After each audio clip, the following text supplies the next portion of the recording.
Google a dédié son doodle ce mercredi à Gerda Taro, pionnière du photojournalisme à l'occasion du 108e anniversaire de sa naissance.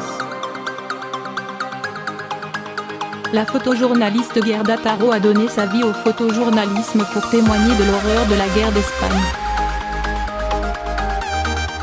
C'est pourquoi Google n'a pas manqué l'anniversaire de sa naissance et a décidé de lui rendre hommage. Gerda Taro, son vrai nom, est née en 1910 à Stuttgart, en Allemagne, dans une famille juive. Dès son plus jeune âge, elle a accompagné des mouvements sociaux et ouvriers dans son pays de naissance.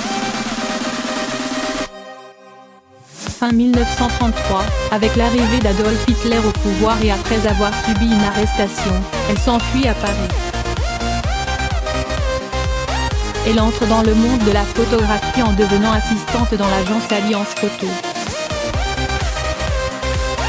Elle y fait une rencontre qui a changé sa vie, celle d'André Erno Friedman, un photographe d'origine hongroise. Il deviendra son professeur et son compagnon romantique. Ensemble, ils s'inventent de nouvelles identités et se créent des pseudonymes. Gerda Taro devient Gerda Taro et Erno Friedman, Robert Capa, un supposé photographe américain de renom dans son pays natal et de passage en Europe.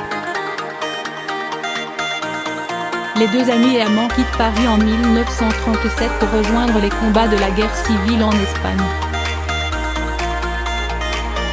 Ils produisent des photographies en noir et blanc des résistants au front pour le journal Ce Soir. Travaillant ensemble, les clichés sont signés de leurs deux noms. Mais la vie n'est pas toujours juste, Robert Capa se fait connaître dans le monde entier tandis que Gerda Taro reste dans l'ombre. La première reporter photographe morte sur un conflit.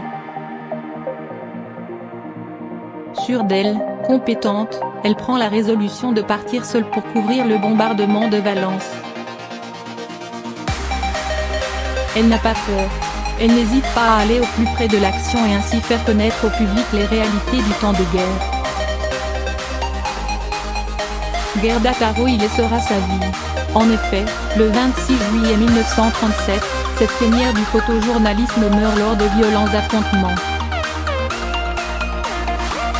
À seulement 26 ans, Gerda Taro est accidentellement écrasée par un char républicain lors de la bataille de Brunete. Le 1er août 1937, le jour de ses 27 ans, a lieu son enterrement au cimetière du Père-Lachaise, suivi par des milliers de personnes. Son éloge funèbre est prononcé par les poètes et écrivains Pablo Neruda et Louis Aragon. Bien que sa carrière remarquable ait pris fin trop tôt, sa bravoure face à la guerre et au conflit a survécu grâce aux images qu'elle a capturées. En 2007, une valise a été retrouvée à Mexico. Miracle.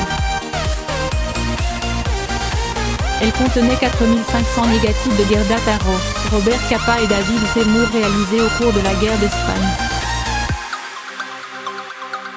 Cela a permis d'établir que beaucoup de photographies avaient été attribuées à tort à Robert Capa, ce qui a permis de jeter un nouvel éclairage sur l'admirable parcours de la reporter photographe.